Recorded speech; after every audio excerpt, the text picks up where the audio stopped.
Hi everyone, this is 21st video of our C programming language series, and in today's video we are going to discuss the concept and program of call by reference. So last video में हमने discuss किया था कि call by value function को हम किस तरह से इंप्लीमेंट करते हैं प्रोग्राम में और क्या डिफरेंस होता है कॉल बाय वैल्यू रेफरेंस और कॉल बाय वैल्यू में। ठीक है, तो आज की वीडियो में हम कॉल बाय रेफरेंस को डिस्कस करेंगे और उन दोनों के बीच में जो भी हमारे डिफरेंसेस होते हैं उनको क्रिस्टल क्लियर करेंगे। राइट, तो आज हम इसे एक प्रोग्राम की हेल्प से समझते हैं। सो हम स्टार्ट करेंगे hash include stdio dot H और उसके बाद इंट मेन। अब आज जो हम प्रोग्राम बनाएंगे वो हम एडिशन का बनाएंगे। लास्ट टाइम भी हमने सेम प्रोग्राम एडिशन का ही बनाया था और उसी के हेल्प से हम दोनों के बीच में डिफरेंस जो है वो देखेंगे। राइट, सो अब आप एडिशन का प्रोग्राम करेंगे तो बाय यूजिंग फंक्शन, तो एक फंक्शन बनाना ज़रूरी है। ठीक है, तो फंक्शन का नेम रखते हैं इस बार हम void add। वॉइड मैंने इसलिए लगाया क्योंकि इस बार मैं नहीं चाहता कि कोई भी डेटा फंक्शन रिटर्न करे। ठीक है, तो इसलिए मैंने वॉइड यूज़ कराया। अगर आप चाहते हैं तो यहाँ पर आप इंट का यूज़ कर सकते हैं। ठीक है, लेकिन अगर आपको कोई भी डेटा टाइप कोई भी डेटा रिटर्न नहीं कराना है तो इसलिए आपको यहाँ पर डेटा टाइप के प्लेस पर वॉइड लिखना होगा। ठीक है, आर्ग्यूमेंट्स क्या पास होंगे वो हम बाद में डिस्कस करेंगे। अभी फिलहाल का एक फंक्शन क्रिएट कर दिया है। ठीक है,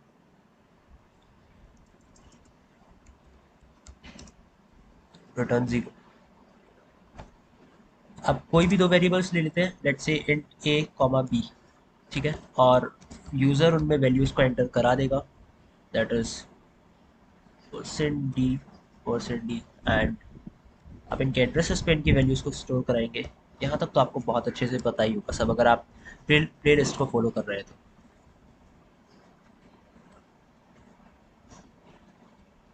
अब यहाँ पर हम फंक्शन को कॉल करेंगे ऐड। फंक्शन को कॉल उसके नेम से करते हैं। ठीक है, और इस बार आर्ग्यूमेंट पास करेंगे ए कोमा बी। क्योंकि ये कॉल बाय रेफरेंस है, कॉल बाय वैल्यू नहीं, तो इसलिए यहाँ पर हम सिर्फ वेरिएबल्स नहीं पास करेंगे, उनके एड्रेसेस को पास करेंगे। यानी मेमोरी का जो लोकेशन है, यानी उनकी मेमोरी का लोकेशन हम उन्हें डायरेक्ट दे देंगे। आप यहाँ पे देख सकते हैं कि मैंने यहाँ पर m% लिखा है। m% का मतलब होता है एड्रेस। ठीक है, तो कॉल बाय वैल्यू और कॉल बाय रेफरेंस में यही डिफरेंस होता है कि यहाँ पर हम एड्रेस को पास कर रहे होते हैं और कॉल बाय वैल्यू में हम खाली वेरिएबल्स को पास करते हैं।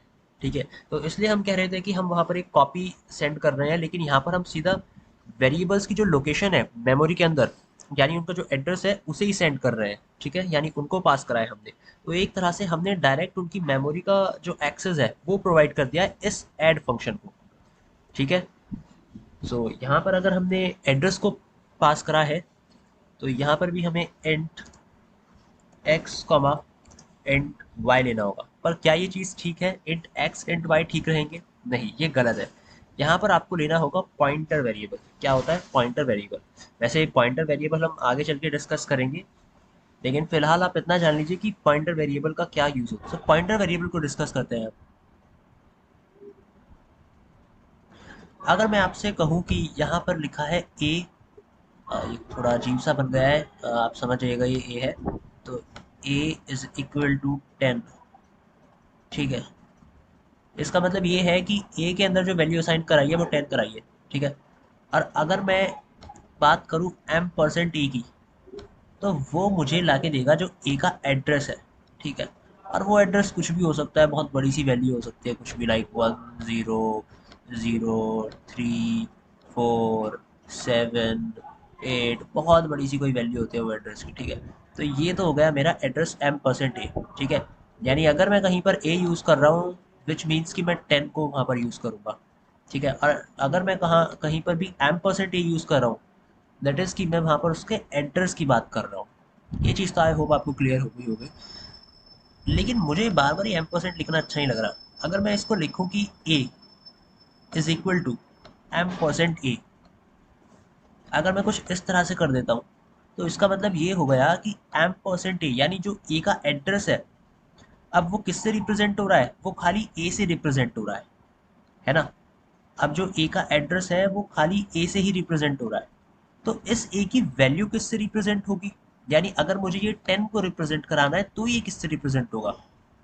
इसके लिए हम एक स्पेशल सिंबल का यूज करते हैं, वो होता है स्टार।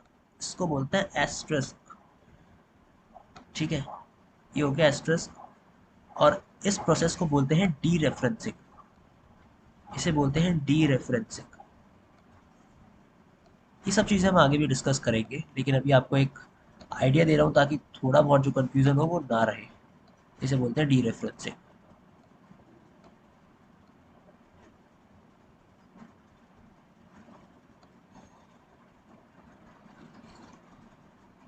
अगर आप ए लिखेंगे इस बार आप यहाँ पर, तो इसका मतलब आप उसके एड्रेस को एक्सेस करना चाह रहे हैं। और अगर आप यहाँ पर स्टार ए लिखेंगे यानी डीप रेफरेंसिंग करेंगे, तो इसका मतलब इस पर यानी इस वेरिएबल पर, ठीक है, इस लोकेशन पे जो वैल्यू स्टोर है वो आ जाएगी। और वो वैल्यू कौन सी स्टोर है, वो है 10। ठीक है, तो ये होता है पॉइंटर वेरिएबल का मतलब। इसको बोलते हैं हम पॉइंटर वेरिएबल। क्या बोलते हैं, पॉइंटर वेरिएबल।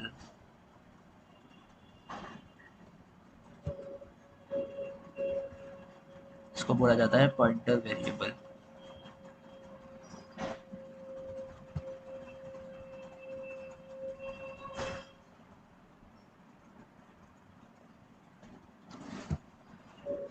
आई होप आपको ये समझ आया हो। चलते हैं अपने आईडी की तरफ और वहाँ पर समझने की कोशिश करते हैं। इसलिए हमने यहाँ पर स्टार एक्स और स्टार वाई का यूज़ कर रहा है, क्योंकि इस बार हम एड्रेस को पास करा रहे हैं और एड्रेस हम पॉइंटर वेरिएबल में स्टोर कराएंगे। ठीक है, सो यहाँ पर अब हम बेसिक ऑपरेशन जो है उसको अप्लाई कर देते हैं, which is print F percent D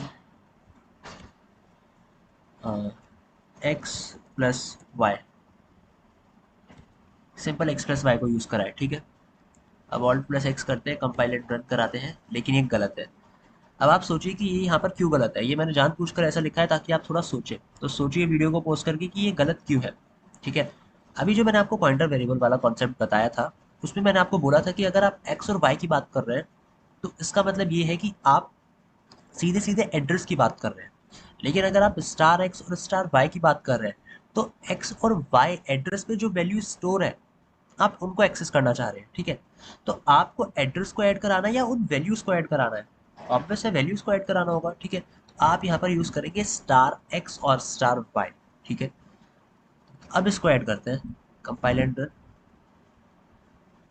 तो अब आराम से ये रन करेगा। तो 5 और 4 और इनका सम होता है 9। तो ये हो गया हमारा कॉल बाय रेफरेंस। अब जो इनके बीच में थोड़ा सा डिफरेंस था वो मैंने आपको बता दिया, लेकिन कॉल बाय रेफरेंस के बेनिफिट्स होते हैं कुछ। एक तो बेनिफिट ये होता है कि यहाँ पर आपकी वैल्यू कॉपी नहीं हो रही होती है। जैसे आप कॉल बाय वैल्यू की बात कर रहे होते हैं, तो उस केस में आपकी वैल्यू कॉपी होती है। ठीक है, तो उसमें आपको एक्स्ट्रा स्पेस की जरूरत होती है मेमोरी पे। लेकिन यहाँ पर कोई भी वैल्यू कॉपी नहीं हो रही। आप सीधा जिस वेरिएबल पे आपको ऑपरेशन परफॉर्म करना है, वहाँ का आपको उस मेमोरी का आपको लोकेशन मिल जाता है उस लेकिन यहाँ पर आपको कोई भी एक्स्ट्रा स्पेस लेने की ज़रूरत नहीं पड़ती है। ठीक है, क्योंकि यहाँ पर सीधा आपको मेमोरी का एक्सेस मिल रहा होता है। ठीक है, बल्कि कॉल बाय वैल्यू में ऐसा कुछ भी नहीं होता है। वहाँ पर सीधा आपको एक कॉपी मिलती है वेरिएबल्स की, तो उसके लिए आपको एक्स्ट्रा स्पेस की ज़रूरत पड़ती है। ठीक है, दूसरा ये थोड़ा सा फास्ट होता है as compare to call by value. और यही कुछ डिफरेंस होते हैं और कुछ फ़ायदे होते हैं कॉल बाय रेफरेंस को यूज़ करने के। इसलिए हम कॉल बाय रेफरेंस को यूज़ करते हैं। ठीक है, सो आई होप आपको ये वीडियो समझ आया हो। तो आज की वीडियो में बस इतना ही। मिलते हैं नेक्स्ट वीडियो में। Till then keep